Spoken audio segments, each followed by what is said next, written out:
Look at your hands. Look at your calendar. Look at the shadows under your eyes in the mirror this morning. You are exhausted. You are drained. And yet, you are exactly where you were a year ago. Why? Because you were raised on a lie. A beautiful, noble, poisonous lie. From the moment you could walk, they told you that if you just kept your head down, if you just worked harder, if you just suffered a little more, the world would hand you a crown. They lied. The world does not reward those who carry the heaviest stones. It rewards the one who owns the quarry. The hardest workers in history were not the kings. They were the slaves. They built the pyramids. They weren't buried in them. And right now, you are building a monument to someone else's glory with your own sweat. You feel it, don't you? That silent rage, that feeling that the game is rigged. It is. But Niccolò Machiavelli knew how to rig it back. He knew that power is not generated by friction. It is generated by leverage. Stop working. Start listening. Because everything you think is a virtue is actually a cage. We are going to dismantle the cult of effort. We are going to perform a psychological autopsy on your work ethic. I am going to show you why your ambition is being weaponized against you. I will show you the difference between the beast of burden and the architect. Most men die tired, holding a shovel, waiting for a thank you that never comes. But there is a different path, a colder path, where you do less and control more. Where you stop bleeding for pennies and start positioning for power. To walk this path, you must be willing to kill the part of you that begs for approval. You must be willing to be seen as lazy by the ignorant so you can be feared as a strategist by the elite. The switch is in your mind, and once you flip it, you will never look at a hard day's work the same way again. Let's begin with the brutal reality of your energy. Society has convinced you that your energy is cheap, a renewable resource you should pour out freely upon the altar of your job and your side hustles. They tell you to leave it all on the field. But who owns the field? When you leave it all there, you go home with nothing. You go home empty, a shell. You have nothing left for your own mind, nothing left to plot your escape. This is by design. A tired man is a safe man. A tired population does not revolt. They are too busy trying to survive the week. Machiavelli understood that the ruler must maintain a reserve of force. If the prince is exhausted, he makes mistakes. If he's frantic, he is predictable. Think about the most powerful person you know. Are they rushing? Are they panicked about a deadline? No. They move slowly. They have leisure. Leisure is not a luxury. Leisure is a weapon. It is in the quiet moments that strategy is born. When you are grinding, your head is down in the dirt. You cannot see the knife coming for your back or the opportunity on the horizon. The hustle culture you see on social media is propaganda. It is the gladiator convincing the others that dying in the arena is glorious. You must hoard your energy like gold. Every ounce of effort must have a calculated return. If you are working hard just to maintain, you are not working. You are being farmed. Why do you feel guilty when you sit still?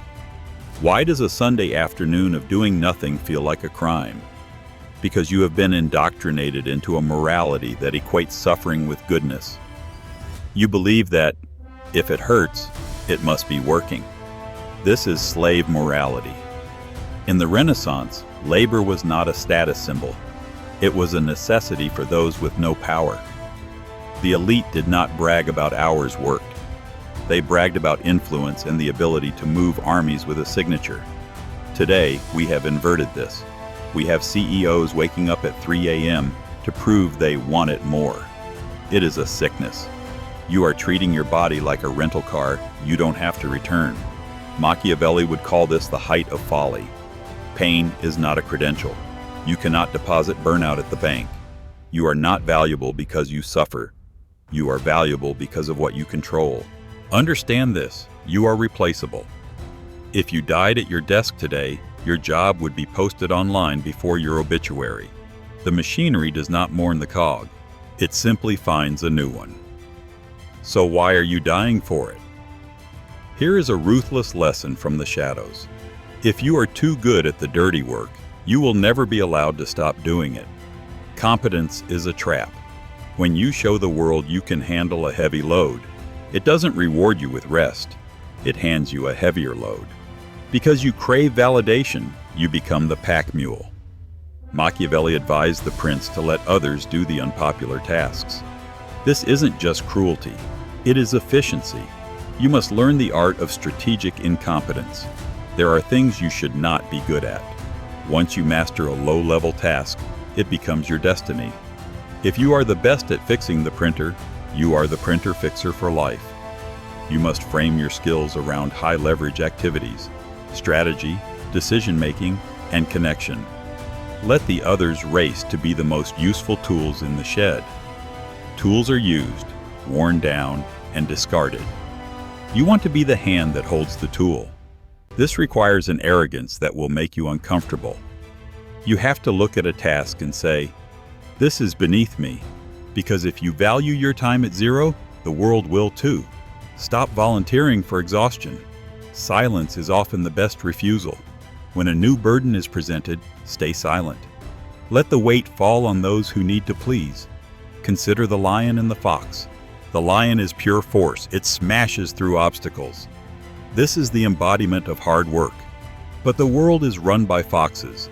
The fox is physically weaker but knows where the traps are. Hard work is trying to solve every problem with brute force, running headfirst into the wall. The fox finds the door or convinces someone else to break the wall for him. You have been a lion in a world of traps, getting caught in the snares of office politics and false promises. You need to become the fox. The fox understands that the straight line is rarely the best path. Instead of working harder for a promotion, the fox networks with the decision maker. This is the separation of effort from result. That is leverage. The scam is the belief that output equals outcome. It doesn't.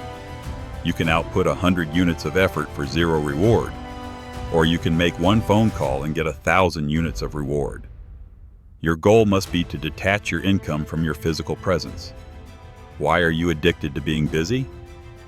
Because busyness is an anesthetic that numbs existential dread.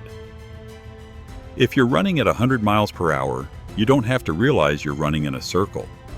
We wear stress like a uniform to signal importance, but being needed is not the same as being powerful.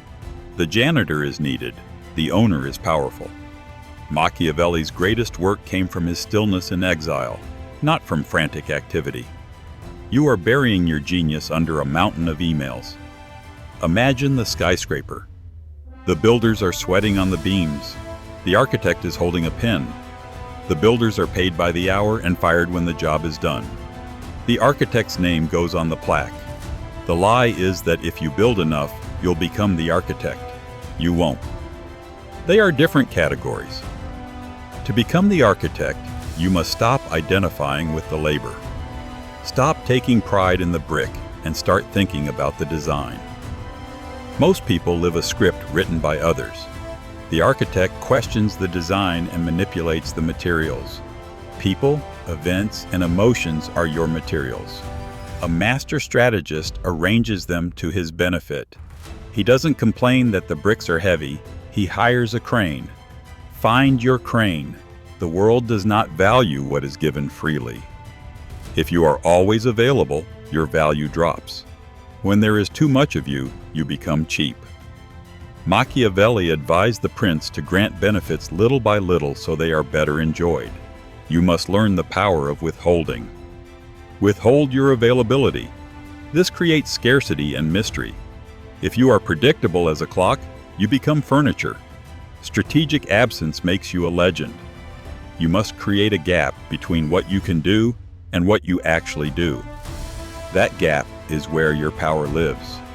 A dam holds back the river to generate power. If the water flows freely, the power is gone. Be the dam. The hardest chain to break is the pride you take in your struggle.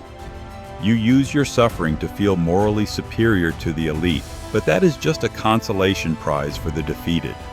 The elite do not care about your judgment. They are busy buying the company while you are busy admiring your calluses. Drop the judgment. Admit you want an easier life and more power. There is no shame in seeking the path of least resistance. Machiavelli was a realist who saw that the world rewards cunning and timing, not blind obedience. You can cling to the moral high ground while you sink, or you can play the game to win. The scoreboard only asks if you won. To escape, you become a double agent. You don't quit recklessly. You shift your allegiance to yourself. You perform the tasks to maintain your cover, but you stop being emotionally invested. You conserve energy and study the mechanics of the business. Every day at your job is a paid education. Use the reclaimed hours to build your own exit, a ladder in the dark. This requires the patience to look like a failure in the short term to become a king in the long term. You are done being a beast of burden. You are ready to become the architect. When you stop grinding, the system will attack your guilt. But if you withstand the pressure, you will see the path to the throne. You are now awake to the scam. Use your cold, calculated rage to build your sovereignty.